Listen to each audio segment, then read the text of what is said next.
भारत की nuclear capacity तो सबने देख ली, लेकिन इसे वेस्ट नहीं जाने देंगे। तुम सबका भी इसमें फायदा कराता हूँ। तो मैं कल रात बैठ के कुछ एनालिसिस कर रहा था और मैं सोच रहा था कुछ ऐसे स्टॉक्स होंगे जो लोगों के लिए यूजफुल होंगे, जिससे लोग फाइनेंशियली भी अभी इस न्यूज से फायदा उठा सकते हैं।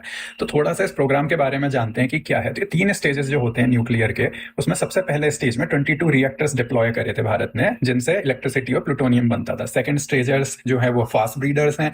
इसमें इतना ज्यादा बनता है जितना वो कंज्यूम करते हैं, उससे ज्यादा वो बनाते हैं। तो ये एक बहुत बड़ा लेवल अचीव कर लिया है भारत ने। और थर्ड स्टेज में थोरियम यूज होगा, जो कि भारत में बहुत ज्यादा एबंडेंस में है। बाय द वे मैं बता दूं, फिर से लोग बीजेपी कांग्रेस करेंगे, कांग्रेस के टाइम से हम थोरियम फालतू का दे रहे थे और अपने देश का लुटा रहे थे। ठीक है, अब आते हैं मेन चीजों पे। अब ये हमें सबको समझ में आ गया है, भारत अब कैसे एक सुपर पावर बन जाएगा, जो 700 से लगभग 1000 साल तक की पूरी बिजली का सारा खेल उसमें समझ लेगा। अब मैं आपको कुछ स्टॉक्स बताता हूँ और उनका एनालिसिस बताता हूँ, जो आपको इस सब न्यूज से फायदा देंगे, और उनके पीछे की रीजनिंग भी बताता हूँ कि वो क्यों चुना है। तो सबसे पहले स्टॉक जो है वो L&T और BHEL, भेल, भारत हैवी इलेक्ट्रिकल लिमिटेड है। इसका रीजन क्या है? क्योंकि जितनी भी हैवी मशीनरी बनती है सारी, ठीक है, और जो सारे पार्ट्स बनेंगे वो ये कंपनियां बनाती हैं। और अब जब ऑफ कोर्स हम इसमें आगे बढ़ रहे हैं, तो इन दो शेयर्स की बहुत जरूरत पड़ेगी, इन कंपनीज की जरूरत पड़ेगी।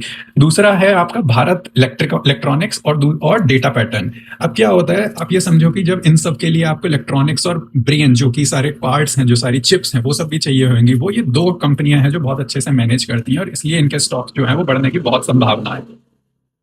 तीसरा मैं बोल रहा हूं कि आपके पास HAL और पारस डिफेंस। अब इसका रीजन ये है कि कुछ बहुत ऐसे स्पेसिफिक पार्ट होते हैं जो न्यूक्लियर में यूज होंगे, वो ये ही बना पाएंगे।